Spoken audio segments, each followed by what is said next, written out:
பார்த்தீங்களா? எல்லா வசனத்தை பார்த்தீங்களா? பார்த்துருப்பீங்கன்னு நினைக்கிறேன். சரி, லேவியராகமம், ஆண்கள் பதில் லேவியராகமம் 19, 30, 26, 22. ஆண்கள் பதில் லேவியராகமம் 19, 30,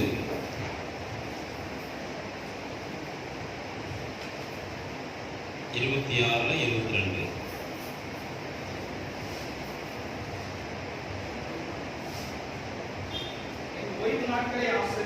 என் ஓய்வு நாட்களை ஆசரித்து என் பரிசுத்த ஸ்தலத்தை குறித்து பயபக்தியாய் இருப்பீர்களாக. 26, 2.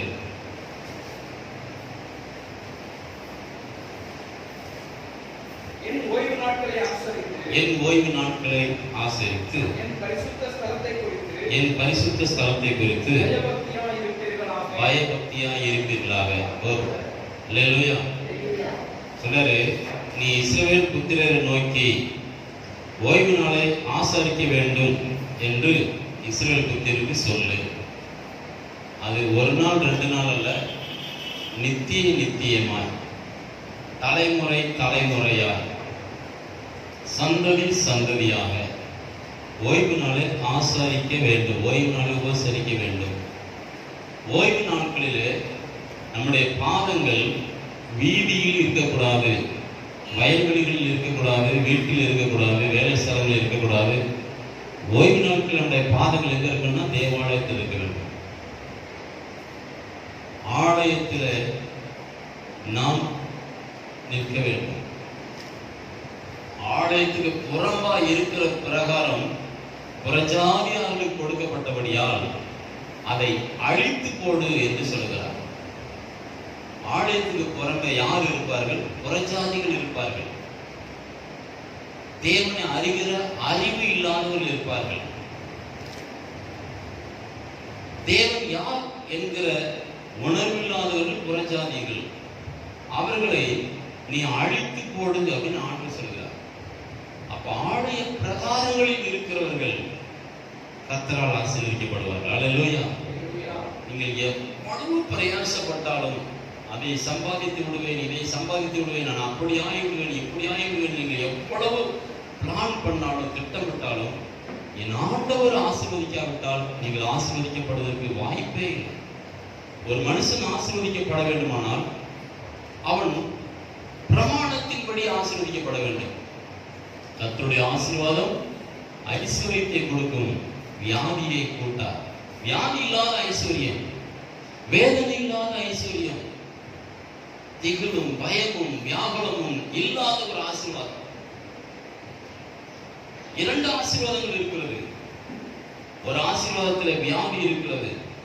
பிரசங்கில நம்ம 5 கடைசி வசனம், பிரசங்கில 6 ஃபர்ஸ்ட் வசனம் வாசிக்கும் பொழுது, சூரியனுக்கு கீழே நான் கண்ட ஒரு மாயை உண்டு, எல்லாவற்றையும் சம்பாதிக்கவும் எல்லாவற்றையும் அனுபவிக்கவும் நான் அவனுக்கு அதிகாரம் கொடுத்தேன். ஆனாலும் சொல்றார், ஆனாலும் அவன் கூடு மட்டும்தான் குடிக்கணும், அவன் பரோட்டா சாப்பிட முடியாது. ஆனாலும் அவன் கேட்கறது ரொட்டி தான் சாப்பிடணும், பிரியாணி சாப்பிட முடியாது. ஆனாலும் அவன் சிக்கன் சாப்பிட முடியாது, மட்டன் சாப்பிட முடியாது, மாட்டுக்கறி கூட சாப்பிட முடியாது. எதைத்தான் சாப்பிடணும்? சாப்பிடறவங்களை பார்க்க தான் செய்யணும். ஓஹோன்னு இருக்கு ஆசீர்வாதம். செல்வ சிறப்பா இருக்கிறான், சீமானா இருக்கிறான், கழுத்து நிறைய வைர நெக்லஸ் போட்டுக்கிறான், நல்ல பிரசிடென்ட் போட்டுக்கிறான், மோதிரம் போட்டுக்கிறான். சாப்பிடுறவனை பார்க்க தான் முடியும், புசிக்க முடியாது. அல்லேலூயா. பலவிதமான ஆசீர்வாதம் இருக்கிறது. நீ காண்கிறவனா இராமல் புசிக்கிறவனா இருக்கணும். கொடுமையான பதார்த்தங்களை என்ன செய்யுங்கள்? புசிப்பீர்கள் அப்படின்னாரு.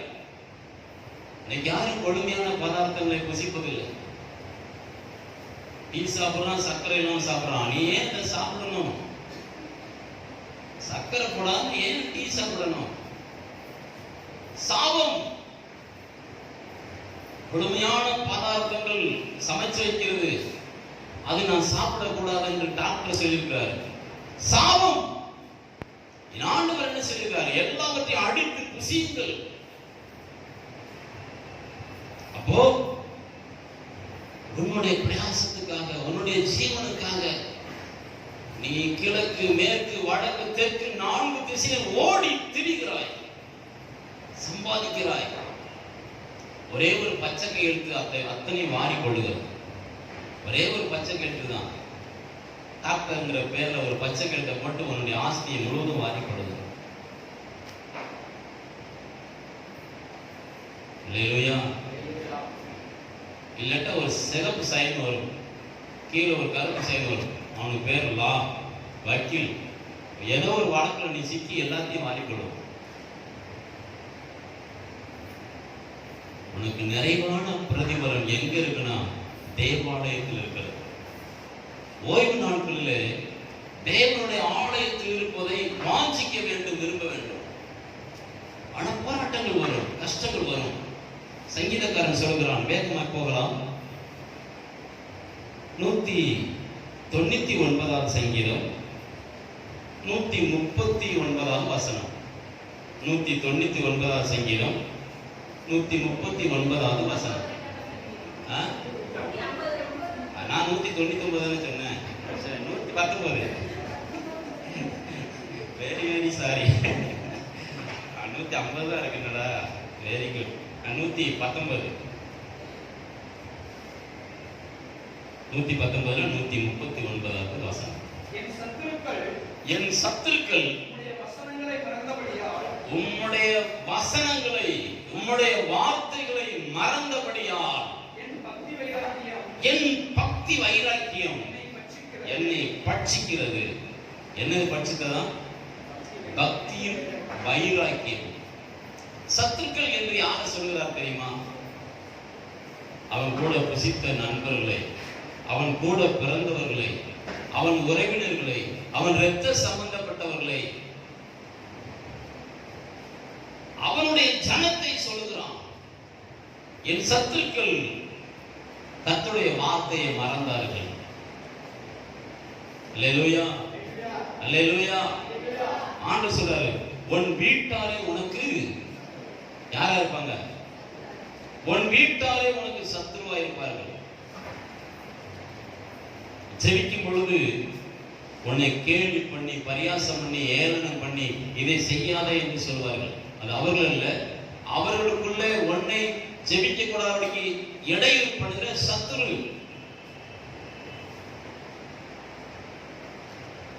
பேதுருவை ஆண்டவர் கடிந்து கொண்டார், அப்பாலே போ சாத்தானே என்று. பேதுருவை சாத்தான் என்று சொல்லவில்லை, தேவனுடைய திட்டம் நிறைவேறக்கூடாதபடிக்கு தடையான வார்த்தையை கூறின பேருடைய அந்த சத்துருவை பார்த்து, பேருக்குள்ள இருந்து கூறின அந்த சத்துருவை பார்த்து அப்பாலே போ சாத்தானே. அப்போ இன்னொரு வசனத்துல சொல்றாரு, சங்கீதம் 69 சங்கீதம் 9 வசனம் பாருங்க. சங்கீதம் 69:9. உம்முடைய வீட்டை குறித்து, உம்முடைய வீட்டை குறித்து உண்டான பக்தி வைராக்கியம் என்னை பட்சித்தது. உம்மை நிந்திக்கிறவருடைய நிந்தனை மேன்மேல் வந்து. 8 வசனம். என் சகோதரர் எனக்கு யாரா மாறினார்கள்? வேற்று மனுஷராய் மாறினார்கள். என் தாயின் பிள்ளைகள் எனக்கு அந்நியரும் ஆனார்கள். அல்லேலூயா. நீங்க தேவாலயத்துக்கு வரும் பொழுது உங்களை சிநேகித்தவர்கள், உங்களோடு கைவிட்டு பழகினவர்கள், உங்களிடத்தில் அப்பம் புசித்தவர்கள் யாரா மாறுவாங்க? வேற்று மனிதராக மாறலாம். உன் தாயின் பிள்ளைகள், உன் கூட பிறந்தவன், உன் சகோதரன், உன் சகோதரி உன்னை பார்த்து அந்நியர்களாக, அந்நியரை போல மாறலாம். ஆனாலும் உனக்குள்ள என்ன வைராக்கியம் இருக்கணும்? தேவாலயத்துக்கு போக வேண்டும், தேவாலயத்திலே கால்கள் நிற்க வேண்டும். வேற எங்கும் நான் இருக்கக்கூடாது. என் உறவினர் என்னை பகைத்தாலும், என் நண்பர்கள் பகைத்தாலும், இரத்த சம்பந்தப்பட்டவர்கள் பகைத்தாலும், என் கூட பிறந்தவர்களை பகைத்தாலும் தேவாலயத்தில் தங்கி இருப்பதை விரும்புவேன். கரங்களை தட்டி கர்த்தரை மகிமைப்படுத்துங்க. ஹல்லேலூயா, ஹல்லேலூயா, ஹல்லேலூயா. ஒருவன் லூக்கா சுவிசேஷத்தில் வாசிக்கிறோம், எருசலேமிலிருந்து எரிகோவுக்கு போனானா. எருசலேம் என்று சொல்லப்படுது தேவனுடைய ஆலயம். மூலபதத்தில் எருசலேம் என்று சொன்னால் தேவனுடைய ஆலயம். தேவனுடைய ஆலயத்தில் அங்கம் வைத்திருந்த ஒரு நபர், தேவனுடைய ஆலயத்தில் ஐக்கியம் வைத்திருந்த ஒரு நபர். தேவாலயத்தில் கூடியிருக்கிற நாம் அனைவரும் இயேசு கிறிஸ்துடைய சரீரத்தில் அவயவங்களாக இருக்கிறோம் என்று வேதம் சொல்கிறது. இந்த தேவாலயத்தில் கூடி வந்திருக்கிற நாம் அனைவருக்கும் இயேசு கிறிஸ்து தலையாய் இருக்கிறார். நாம் அவர் சரீரத்தின் அவயவங்களாக, ஏதோ ஒரு உறுப்பா இருக்கிறோம், அவர் சரீரத்துடைய அவயவங்களாக இருக்கிறோம். அதிலிருந்து பிரிக்கப்படுவானே ஆனால் அவன் கள்ளர்கள் கையிலே அகப்படுகிறான். அவனை கொல்லும்படியாக பிசாசானவன் அவனை முச்சந்திலே கொண்டு போய் குற்றுயிராக அடித்து அவன் வஸ்திரங்களை உரிந்து அவனிடத்துல பொன் எல்லா ஆபரணங்களை உரிந்து அவனை குற்றுயிராய் போட்டுவிட்டு போய்விட்டான். அல்லேலூயா. தேவாலயத்துக்கு புறமே இருக்கிறவர்களுக்கு இதுதான் நிலைமை. அதனால தேவனை அறிந்தவர்கள் ஒரு நாளும் ஓய்வு நாள் வரும் பொழுது தேவாலயத்துக்கு புறமே இருக்கக்கூடாது. நாம் வாசித்த யாத்திராமத்தில் 31 ஒரு வசனம் சொல்லுது, ஆண்டவர் 6 நாட்களில் எல்லாவற்றையும் படைத்தார். எல்லாவற்றையும் 6 நாட்களில் படைத்தார். 7ஆம் நாள் அவர் ஓய்வு இருந்தார். அல்லேலூயா. அவர் மனம் பூரித்து போனது, சந்தோஷப்பட்டது. அவைகள் எல்லாம் ஓய்வு இருந்து அவைகள் எல்லாம் பார்த்தார். 6 நாள் வேலை செய்ய, நன்றாக வேலை செய்யுங்க. நான் இந்த ஆண்டுல உங்களுக்கு பிராமிஸ் பண்றேன், ஞாயிற்றுக்கிழமை எத்தனை ரூபா கொடுத்தாலும் நான் வேலைக்கு போக மாட்டேன். ஒரு தீர்மானம் எடுங்க. கோடி கொடுத்தாலும் சரி, நான் போக மாட்டேன். தீர்மானம் எடுங்க. கர்த்தர் உங்களை இந்த ஆண்டுல எவ்விதமா ஆசீர்வதிக்கிறார் என்பதை பாருங்க. கோடி கொடுத்துட்டு ஒரு கோடியை போய் உங்களை நிப்பாட்டிட்டு போயிடுவான் பிசாசு. உங்களுக்கு ஆபரேஷனுக்கு இந்த பணம் காணாது அப்படின்னு சொல்லுவார் டாக்டர். அப்பவும் நீங்க கடனாளியாக தான் இருப்பீங்க. கோடியே வேண்டாம், லட்சம் வேண்டாம், எனக்கு தேவ சமூகம் போதும். அல்லேலூயா. கர்த்தருடைய சமூகத்தில் வரும் பொழுது அவர் உங்கள் மேல் அசைவாடுவார். பரிசுத்தாவின் உங்கள் மேல் அசைவாடும் பொழுது நீங்கள் பலன் அடைவீர்கள். அப்போஸ்தலர் நடவடிக்கைகளை நாம் 2ஆம் அதிகாரத்தில் 1ஆம் அதிகாரத்தில் 8ஆவது வசனம் வாசிக்கிறோம். பரிசுத்தாவின் உங்களிடத்தில் வரும், அப்பொழுது நீங்கள் பலன் அடைவீர்கள். பலன் அடைந்து யூதேயா, எருசலேமிலும் யூதேயாவிலும் சமரியாவிலும் பூமி கடைசி பரியந்தமும் எனக்கு சாட்சிகளாய் இருப்பீர்கள் என்று சொன்னார். அல்லேலூயா. தேவாலயத்துக்கு வருவது சும்மா அல்ல, பரிசுத்தாவியானவர் உங்களை பலனடைய செய்வார். சத்துரு பின்னிட்டு திரும்ப பண்ணுவார். உங்களை எதிர்க்கிறவர்கள் ஒரு வழியாய் வருவார்களானால் 7 வழியாக ஓடுபடி செய்வார். கர்த்தருடைய பலன் உங்கள் சரீரத்திலே பலன் செய்யும். நீங்கள் துக்கித்து போவதில்லை, வெட்கப்பட்டு போவதில்லை, எந்த காரியத்திலும் நீங்கள் சம்பித்து போவதில்லை, பின்வாங்குவதும் இல்லை. கர்த்தர் உங்களுக்கு முன்னே போவார். அல்லேலூயா. தேவாலயத்துல வந்து ஓய்வு நாள் உபசரித்து வீட்டுக்கு போகும்போது கர்த்தர் உங்களுக்கு முன்னே போவார். வசனம் சொல்லுது, அவர் பின்னிருந்து உங்களை காவல் செய்வார். வலது கை உங்களை தேற்றும், இடப்பக்கம் இருந்து உங்களை ஆதரிப்பார். அவர் மேலும் இருக்கிறார், கீழும் இருக்கிறார். அல்லேலூயா. அல்லேலூயா. ஏசாயா தீர்க்கதரிசியில வாசிக்கிறோம், இவன் கனி கொடுப்பான் என்று நான் காத்திருந்தேன், கனி கொடுக்காமல் போனான். இவனுக்காக நான் வேலி அடைத்தேன், இவனுக்காக நான் களை பறித்தேன், எரு போட்டேன், தண்ணீர் ஊற்றினேன். இவன் கனி கொடுக்காத பட்சத்தில் வேலியை எடுக்க போகிறேங்கிறார்.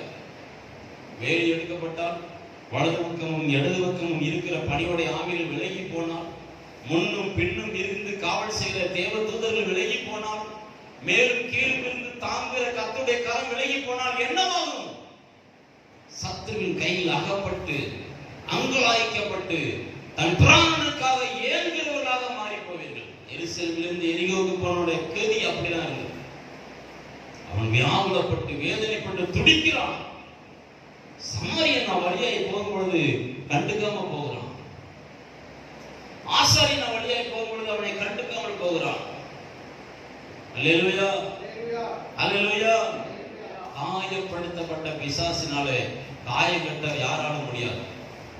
கர்த்தர் காயம் கட்டுவாரானால் எந்த பிசாசுகளை காயப்படுத்த முடியாது. அல்லேலூயா. அதனால பிரச்சனைகள் வரும். உறவினர்கள் கூட சொல்லுவாங்க, நண்பர்கள் சொல்லுவாங்க, என்னப்பா இவ்வளவு வேலை இருக்கு, இப்படி ஞாயிற்றுக்கிழமை டூர் இல்லாம ஏசு இப்படி சர்ச்சைக்கு போறிய அவர் என்ன அள்ளி தர்றாரு அப்படிம்பாங்க. அவர் அள்ளி கொடுக்க வேண்டாங்க.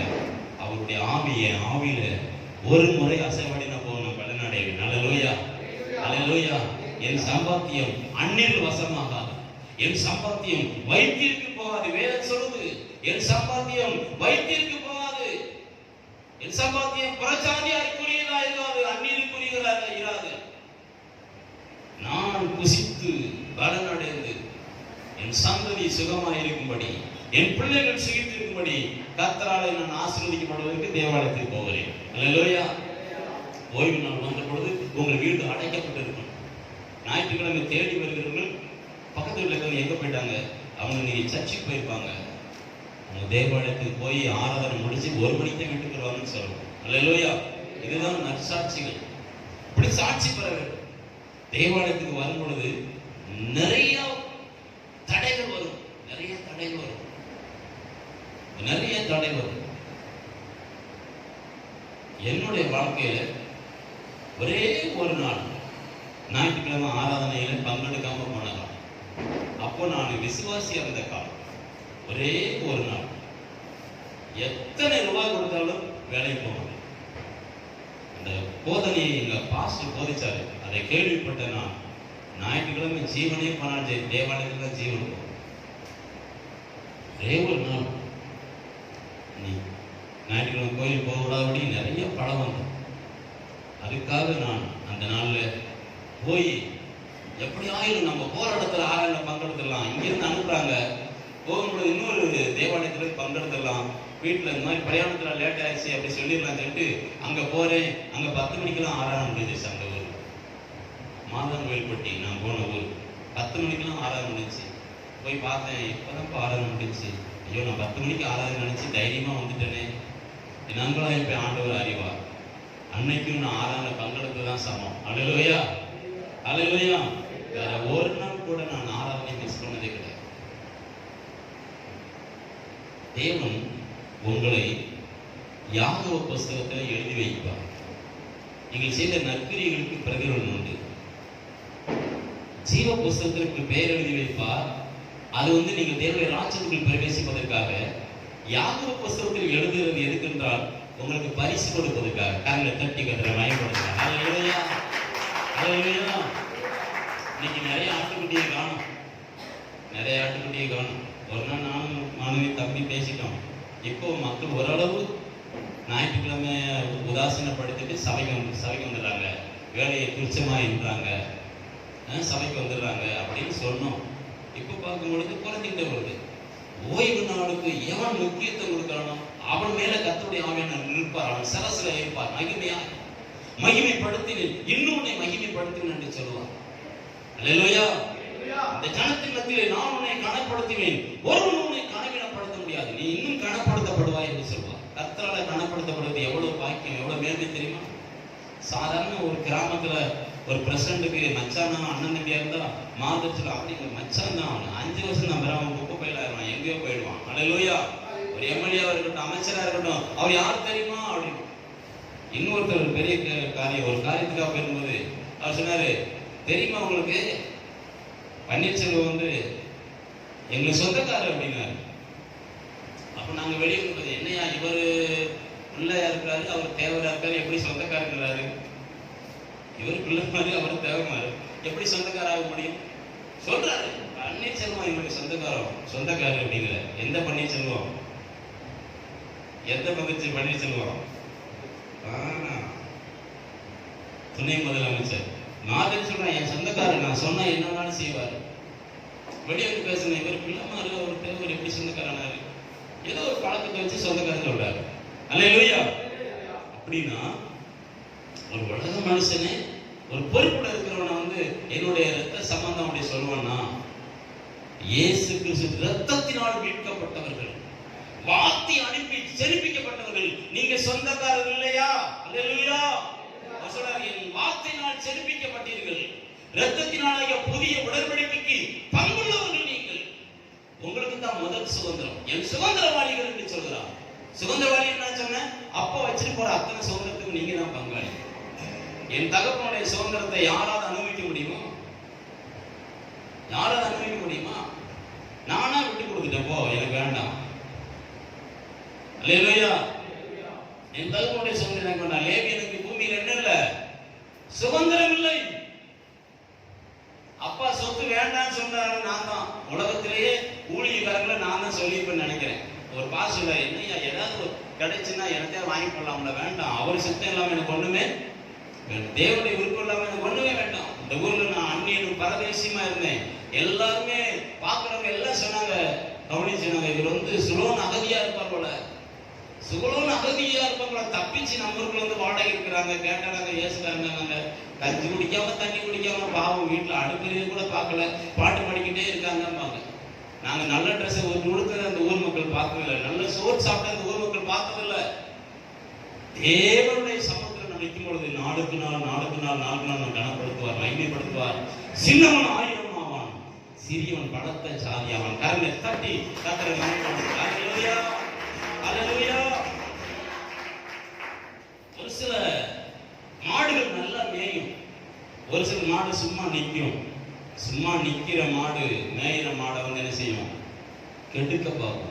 அந்த சும்மா நிக்கிற மாட்டுக்குள்ள சத்துரு பூந்துமா, அதனாலதான் மேயிற மாடை கெடுக்க. ஒருவர் போன் பண்றாரு, நல்லா இருக்கிறியா, ஏண்டா சர்ச்சுக்கு போல, நீ வாரம் சர்ச்சுக்கு போயிடா. யாரு யாரு சர்ச்சுக்கே வராத போன் பண்றாரு. வாரம் என்ன செஞ்சு சர்ச்சுக்கு போயிடுறான், சர்ச்சுக்கு போகாம இருக்கிறாடா. அப்ப நீ ஏன் சர்ச்சுக்கு வரல இவர் கேட்கணும்ல. அல்லேலூயா. அவர் சர்ச்சுக்கு வரலங்கிறத ஒரு ஆளு போய் அவர்கிட்ட சொல்லணும்ல. இதான் மேயாத மாடு. அல்லேலூயா, அல்லேலூயா. சிந்திங்க, சத்துரு உங்க வழியா வரும் பொழுது அவனுக்கு என்ன செய்யணும்? மறைவு கட்ட வேண்டும், அவனுக்கு இடையூறா இருக்கணும், அவனுடைய கிரியைகளை அழிப்பதற்கு நாம் பாக்குறவங்களா இருக்கணும். அவனுக்கு கொஞ்சம் இடம் கொடுத்தா ஊந்துருவான். தூண்டி விட்டு வேடிக்க பார்க்கிறான் பிசாசு, ஒண்ணு ஆசை காட்டி அழிக்க பார்க்கிறான். மிக தந்திரமாய் தூண்டி விட்டு வேடிக்க பார்க்கிறான். தூண்ட விடாதே அவனை துளியும் நம்பாதே, தூண்ட விடாதே அவனை துளியும் நம்பாதே. தூண்டி விட்டால் நுழைந்திடுவான், தருணம் மீதே கவிழ்த்திடுவான். தூண்டி விட்டு நுழைந்திடுவான், தருணம் மீதே கவிழ்த்திடுவான். தூண்டி விட்டு வேடிக்க பார்க்கிறான் பிசாசு, ஒண்ணு ஆசை காட்டி அழிக்க பார்க்கிறான்.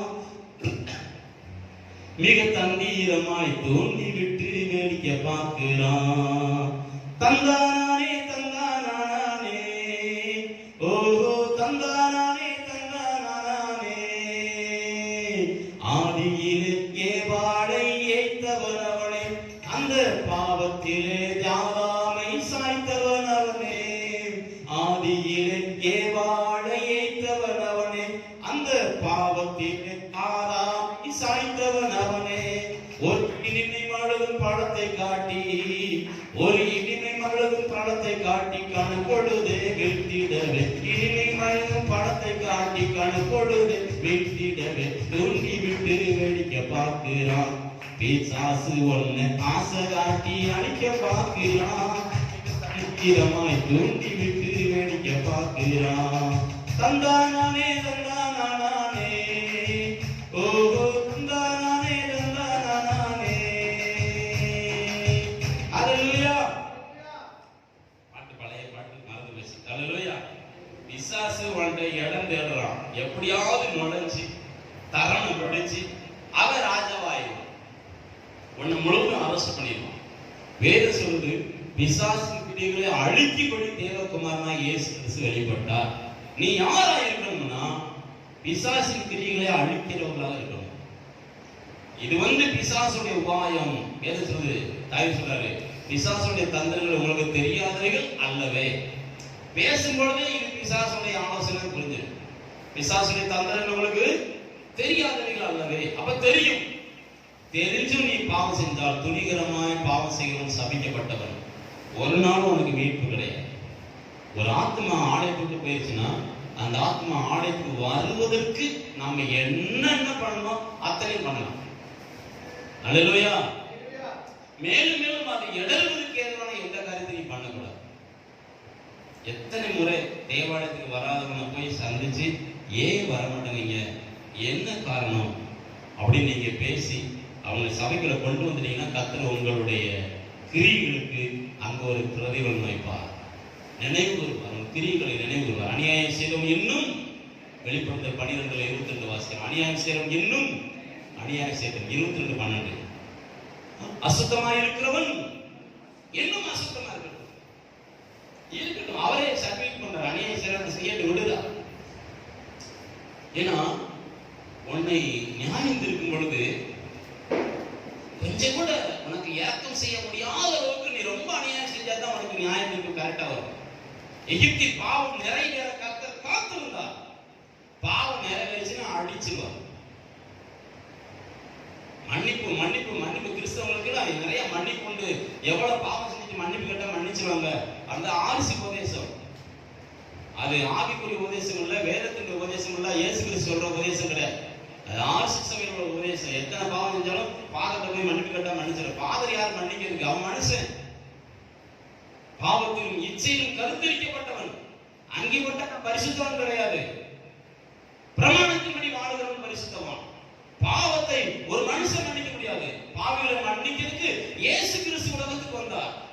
உலகத்தின் பாவங்களை சுமந்து தீர்க்கும் தேவாட்டுக்குட்டியாக வெளிப்பட்டார்.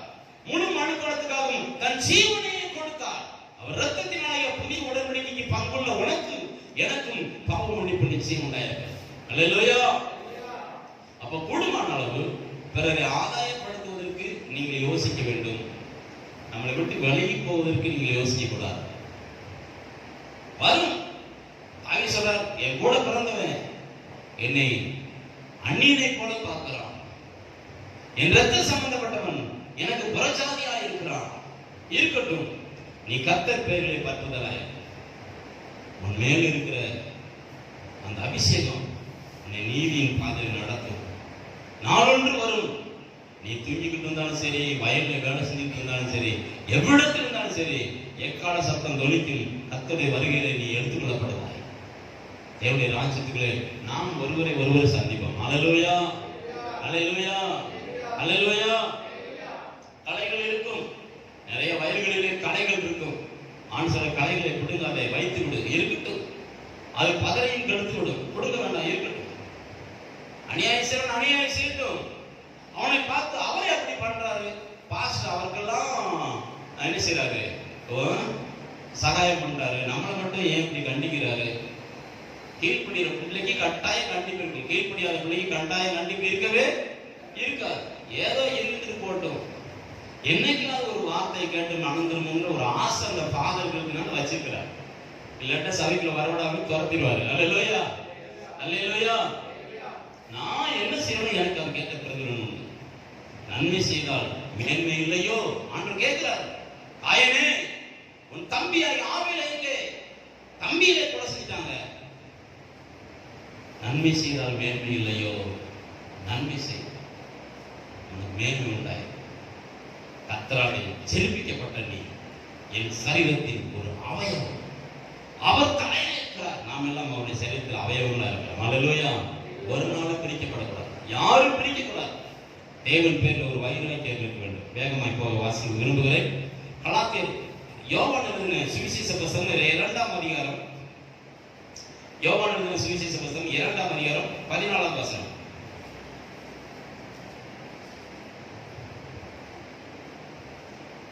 தேவாலயத்திலே ஆடுகள், மாடுகள், புறாக்களாகிய இவைகளை விற்கிறவர்களையும் காசுக்காரர் உட்கார்ந்து இருக்கிறதையும் கண்டு கயிற்றினால் ஒரு சவுக்கை உண்டு பண்ணி அவர்கள் யாவரையும் ஆடு மாடுகளையும் தேவாலயத்துக்கு புறம்பே துரத்தி விட்டு காசுக்காரருடைய காசுகளை கொட்டி பலகைகளை கவிழ்த்து போட்டு புறா விற்கிறவர்களை நோக்கி, இவைகளை இவ்விடத்திலிருந்து எடுத்துக் கொண்டு போங்கள், என் பிதாவின் வீட்டை வியாபார வீடாக்காதிருங்கள் என்றார். ஆமென், அல்லேலூயா.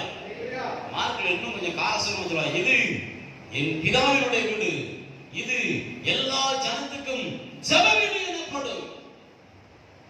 என் பிதாவினுடைய வீடு நீங்கள் கள்ள தொகை ஆக்காதீர்கள் அப்படிங்கிறார். பைபிள்ல அந்த இடத்துல தான் பார்க்கிறோம். அவர் ஒரு கயரை உண்டு பண்ணுகிறார்.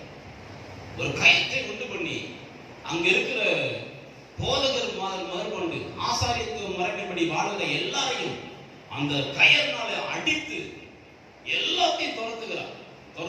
என் பிதாவுடைய வீட்டை வியாபார ஸ்தலமாக்கினீர்கள். வியாபார ஸ்தலம் இன்னைக்கும் அது நடந்து கொண்டு இருக்கு.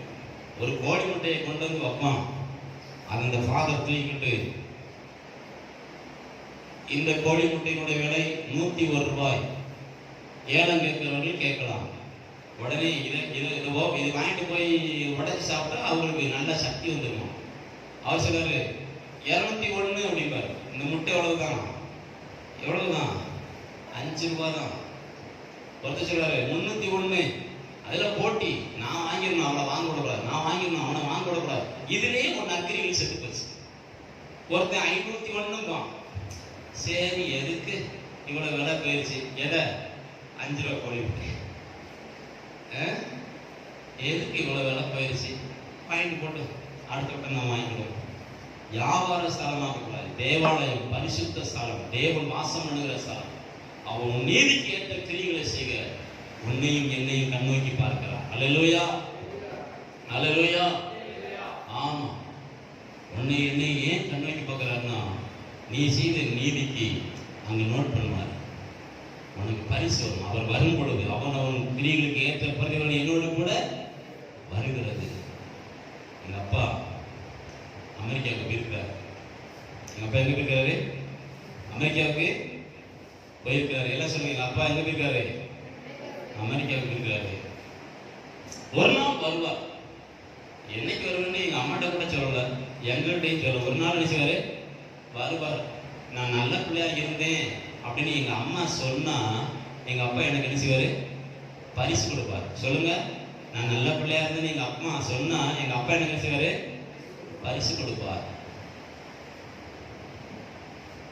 நல்ல பிள்ளை இல்லைன்னா எங்க அப்பா என்ன நினைச்சுவாரு புறம்பான இருளும் காட்கடிப்பும் அக்னியும் நிறைந்த அந்த கந்தகத்துல என்ன நினைச்சுவாரு போட்டுருவாரு. இது தெரிஞ்சும், இது முன்னமே சொல்றாரு, நீ தெரிஞ்சு அநியாயம் செஞ்சீங்கன்னா உனக்கு அதான் கேள்வி. அல்லேலூயா. உங்களை சீர்திருத்திக் கொடுக்கணும். தேவனுக்கு எது போடுறோம்னா நம்மளை பரிசுத்தமாக்கி கொள்ளணும்.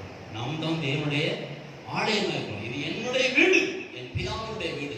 உரிமையை சொல்றார். இயேசு கிறிஸ்து 100% மனுஷனை தான் பூமியில் வாழ்ந்தார். தெய்வமா வாழல ஒரு இடத்துல கூட. மனுஷனை போல சாப்பிட்டார். தாகம் எடுத்து மனுஷனை போல தண்ணிக்காக ஏங்கினார்.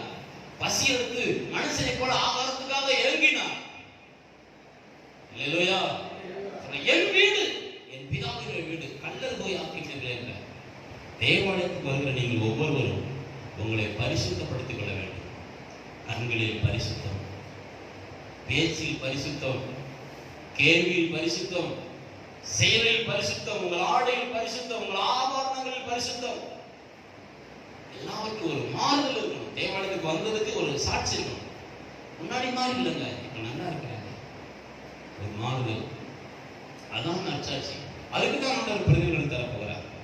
அல்லேலூயா. வேகம் முடிக்க போறேன், ஒரு நிமிஷம் இருக்கு. கலாத்தியர் எழுத நிறுவத்தை வாசித்து முடிச்சிடும். கலாத்தியர் 4:16 வசனம்.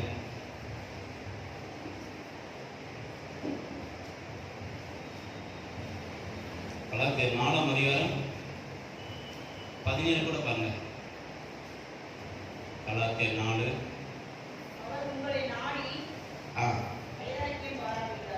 அவர் உங்களை நாடி வைராக்கியம் பாராட்டுகிறார்கள். அவர்கள் நல்மன உன்னை கெடுக்கிறதுக்காக தேவாலயத்துக்கு போகக்கூடாது என்பதுக்காக ஞாயிற்றுக்கிழமை வந்து பத்திரிக்கை வைப்போம். ஞாயிற்றுக்கிழமை என்ன வச்சிருக்கிறேன்? கல்யாணம் வச்சிருக்கிறேன்.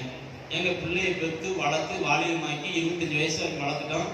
நிச்சயம் பண்றது என்னைத்தான் நிச்சயம் பண்ணோம்னா ஞாயிற்றுக்கிழமை கல்யாணம் நிச்சயம் பண்ணணும். பிள்ளை என்னைக்கு ஒரு நாள் மெச்சூரிட்டி ஆயிருக்கும், பெரிய பிள்ளை ஆயிருக்கும். என்னைக்கு தலைக்கு தண்ணி ஊற்ற போறேன், நாம மச்சான வரணும்னா ஞாயிற்றுக்கிழமை தலைக்கு தண்ணி ஊற்ற போறோமா. 5 வருஷம் 6 வருஷம் வீடை கட்டுவான். வீடை கட்டி முடிச்சு என்னைக்கு பிரதேசிக்க போறான், திறப்பட வைக்க போறான் அப்படின்னா ஞாயிற்றுக்கிழமை தான் பிரதேசிக்க போறேன், திறப்பட வைக்க போறோமா. ஒரு பிள்ளை பிறந்திருக்கிறோம், அது என்னைக்கு ஞாயிற்றுக்கிழமை தான் மொட்டை வள பாரு, நீ வாங்கப்பா. அல்லேலூயா. ரொம்ப ரொம்ப ஜாக்கிரதையா இருக்கும் அவைகளுக்கெல்லாம். அதான் தாய் சொல்றாரு, நான் என் குடும்பத்துக்கு அண்ணி, என் கூட பிறந்த என் தாயின் சகோதரருக்கு நான் புறஜாதியானேன். என்ன கேட்டா என் குடும்பத்துல இருந்தாலும் சரி, அடுத்த குடும்பத்துல அந்த ஞாயிற்றுக்கிழமை ஒரு சம்பவம் போகவே மாட்டேன். நான் வேணும் அப்படின்னா ஞாயிற்றுக்கிழமை என்ன செய்யாத, இந்த நாளை வைக்க. அல்லேலூயா. நான் உனக்கு வேணுமா ஆண்டு சொல்றாரு. 7 நாட்கள் அல்லவா இருக்கிறது. ஒரு வாரத்துக்கு எத்தனை நாள் இருக்கிறது? 7 நாட்கள் இருக்கிறது. ஏன் ஞாயிற்றுக்கிழமை வைக்கணும்? ஞாயிற்றுக்கிழமை எந்த சம்பவம் இருக்கு? ஞாயிற்றுக்கிழமை அதிகாலையில் எழுப்பணும், ஆழத்துக்கு போகணுங்கிற ஒரே நோக்கம் தான் இருக்கணும். அவன் தான் மெய் கிறிஸ்தவன். மற்றவெல்லாம் பொய் கிறிஸ்தவன், பொய்யான கிறிஸ்தவன், மாய்மாலமான கிறிஸ்தவன். அல்லேலூயா. பாரம்பரிய கிறிஸ்தவன், மத வழிபாட்டுக்கு உட்பட்ட கிறிஸ்தவன், மத கலாச்சாரத்துக்கு உட்பட்ட கிறிஸ்தவன், ஐதீகத்தில் நிறைந்த கிறிஸ்தவன், கலாச்சாரங்களுக்கு உட்பட்ட கிறிஸ்தவன். மெய் விவாகம் என்று சொன்னால் ஒன்று இருக்கு, பொய் விவாகம் என்று சொல்வது ஒன்று இருக்கு. அதனால இது பரிசுத்த வேதாகம் என்று சொல்லப்படுகிறது. அல்லேலூயா. இதை கைக்கொள்கிறவர்கள் பரிசுத்தமா இருக்கணும்.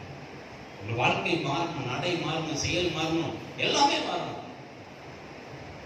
மாறும்பொழுதுதான் கர்த்தருடைய ராஜ்யத்துக்கு நம்ம பிரவேசிக்க முடியும். இங்க கண்ணை மூடணுடனே பரலோகத்தை நம்ம முடிச்சு பார்க்கலாம். இங்க கண்ணை மூடணுடனே பரலோகத்தை நம்ம முடிச்சு பார்க்கலாம். அந்த வசனத்தை முடிச்சு வாசிக்க முடிச்சிடுறேன். அவங்க வைராக்கியம் பாராட்டுவாங்க.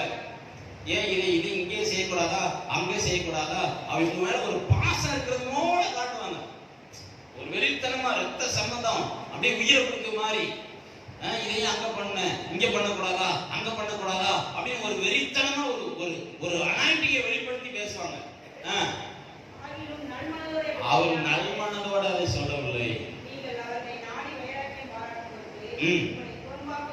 உங்களை புறம்பாக்க வேண்டும் என்பதற்காகவே இத்தனை செய்கிறாங்க. ஒரு யோசனையோட வரலாம், ஒரு சூழ்ச்சியோட வரலாம். பிசாசு உன்னை தேவனுக்கு விட்டு புறம்பாக்க வேண்டும், தேவனுக்கு உனக்கு இருக்கிற தொடர்பை துண்டிக்க வேண்டும், அதுதான் அவன் திட்டம். நல்மனசோடு வைராக்கியம் பாராட்டவில்லை, உன்னை தேவனுக்கு தூரமாக்கும்படி வைராக்கியம் பாராட்டணும். அதுக்கடுத்த வருஷம் சொல்றாரு, நல்ல காரியத்துல வைராக்கியம் காட்டுவது நல்லது, அதை நான் ஏற்றுக்கொள்கிறேன். நல்ல காரியத்துல வைராக்கியம் பாராட்டலாம். உன்னை கெடுப்பதற்காக வைராக்கியம் பாராட்டுவார். நீங்க ஒரு துளியும் என்ன சொல்ற அவங்களை நம்பக்கூடாது. தேவனுக்கு தூரமாக்க பார்க்கலாம், தேவனுடைய ஆலயத்துக்கு தூரமாக்க பார்க்கலாம். ஃபர்ஸ்ட் காரியம் உங்களுக்கும் ஊழியக்காரனுக்கும் பிரச்சனை கொண்டு வருவோம். இதுதான் முதல்ல. நீங்க ஆண்டவரை பார்க்கல, ஆண்டவரை நீங்கள் அறியவில்லை. முதல்ல ஊழியக்காரர் அப்படி சொன்னாரு, இப்படி சொன்னாரு, இப்படி பேசும் பொழுது அது பிசாசு தான் செயல்படுறான்னு நீங்க சிந்திச்சு வாய் சிக்கு போட்டு பூட்டி சாவியை ஏசப்பட்ட கொடுக்கணும். பயட்டா இருக்கும். நான் நல்லதையும் பேசாமல் மௌனமா இருக்கேன் ஆண்டவரே. அல்லேலூயா.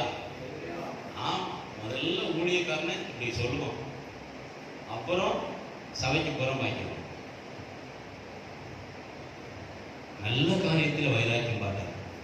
இயேசு கிறிஸ்து பிதாவின் முட்டை கல்லர் கோயாக்கினீர்கள், வியாபார ஸ்தலமாக்கினீர்கள் என்று கயரை உருவாக்கி அடித்தார் என்று பேர் சொல்றது. எல்லாரையும் அடிச்சார், வைராக்கியம் கொண்டு அடித்தார். நம்ம எல்லாம் எப்படியே எழுந்திருக்குமா? எல்லாம் எழுந்து உண்மையாக எங்களை ஒப்புக்கொடுங்க. ஆண்டவரே, ஓய்வு நாள் ஒன்று இருக்கிறது. அந்த நாளில் நான் உன்னுடைய சமூகத்தில் இல்லாமல் நான் எங்கே இருக்கக்கூடாது ஆண்டவரே. எத்தனையோ ஆண்டவரே நாட்கள் இந்த பூமியில் நான் உயிரோடு வாழ்ந்திருக்கலாம். இந்த ரகசியம் எனக்கு தெரியவில்லை. ஆனால் இன்னைக்கு இந்த ரகசியம் எனக்கு தெரிந்திருக்கிறது. நான் அறியாமல் வாழ்ந்த நாட்களுக்காக நான் மனஸ்தாபப்படுகிறேன். இன்றைக்கு இந்த போதகத்தின் நிமித்தம் நான் அறிந்து கொண்டேன். இந்த நாள் முதல் கொண்டு நான் உயிரோடு இருக்கும் நாள் வரை ஓய்வு நாளிலே தேவனுடைய வீட்டில் இருப்பேன். தேவனுடைய வீடு என்னை ஆசீர்வாதத்துக்குள் நடத்தும், மறுஜென்ம வாழ்வுக்குள் கொண்டு போகும். நான் மரித்த பின்பு பரலோக ராஜ்யத்துக்கு போகும். முதலாவது நியாயத்திற்கு தேவனுடைய வீட்டிலே தொடங்கும் என்று வேதம் சொல்லுது. நான் தேவனுடைய வீட்டிலே மரிப்பேன். நான் செய்த எல்லா நன்மைகளுக்கும் பிரதிபலன் பரலோகத்தில் இருக்கிறது. என் ஆண்டவர் வரும்பொழுது எனக்கு தந்தருள்வார். எல்லா கண்களை மூடும். நன்றி பரிசுத்த ஆவியானவரே, நன்றி நன்றி நன்றி நன்றி ராஜா. விண்ணிலும் மண்ணிலும் உம்மை தவிர எனக்கு யாருண்டு? இந்த மண்ணுலகில் உம்மை அன்றி வேறு விருப்பம் எது உண்டு? விண்ணிலும் மண்ணிலும் உம்மை தவிர எனக்கு யாருண்டு? இந்த மண்ணுலகில் உம்மை அன்றி வேறு விருப்பம் எது உண்டு? நீதானையா என் உம்மை தானே நான் பற்றி கொண்டே. நீதானையா என் வாஞ்சையெல்லாம் உம்மை தானே நான் பற்றி கொண்டே. விண்ணிலும் மண்ணிலும் உம்மை தவிர எனக்கு யாருண்டு? இந்த மண்ணுலகில் உம்மை அன்றி வேறு விருப்பம் எது உண்டு? விண்ணிலும் மண்ணில் உம்மை தவிர எனக்கு யாருண்டு? இந்த மண்ணுலகில் எனக்கு உம் சித்தம் போல் என்னை நீர் நடத்துகின்றீர். முடிவில்லாத என்னை மகிமையில் ஏற்றுக் கொள்வீர். உம் சித்தம் போல் என்னை நீர் நடத்துகின்றீர். முடிவில்லாத உம் மகிமையில் ஏற்றுக் கொள்வீர். நல்லவரே நன்றி ஐயா, வல்லவரே நன்றி ஐயா. விண்ணிலும் மண்ணிலும் உம்மை தவிர எனக்கு யாருக்கு? இந்த மண்ணுலகில் உம்மை அன்றி வேறு விருப்பம் எது உண்டு? விண்ணிலும் மண்ணிலும் உம்மை தவிர எனக்கு யாருக்கு? இந்த மண்ணுலகில் உம்மை அன்றி வேறு விருப்பம் எது உண்டு? நேசித்து வழிநடத்தி மட்டும் பாதுகாத்து வந்த அன்பு தெய்வமே, உமக்கு நன்றி செலுத்துகிறோம். இன்னும் உங்களுடைய பிள்ளைகளை நீ நடத்தும்படியாக உமது கரத்தில் ஒப்புக் கொடுக்கிறேன். ஓங்கிய புயமும் பலத்த கரமும் உங்களுடைய பிள்ளைகளோடு கூட இருந்து எல்லா அசம்பாதங்களுக்கும் எல்லா தீங்குக்கும் சாத்தனுடைய கண்ணிகளுக்கும் அனுடைய பிள்ளைகள் தப்பி வைக்கப்பட்டு நாம் மைமிக்கென்று வாழ உடைய ஊழியக்காரனாகிய நான் உடைய பிள்ளைகளை ஆசீர்வதிக்கிறேன். ஒரு பிரயாணங்கள் எல்லாம் ஆசீர்வதிக்கப்படும். போக்குவரத்து அனைத்தும் கர்த்தராலே நினைவுகூரப்படுவதா. அவர்கள் கையிட்டு செய்கிற சகல வேலையும் ஆசீர்வதிக்கப்படட்டும்.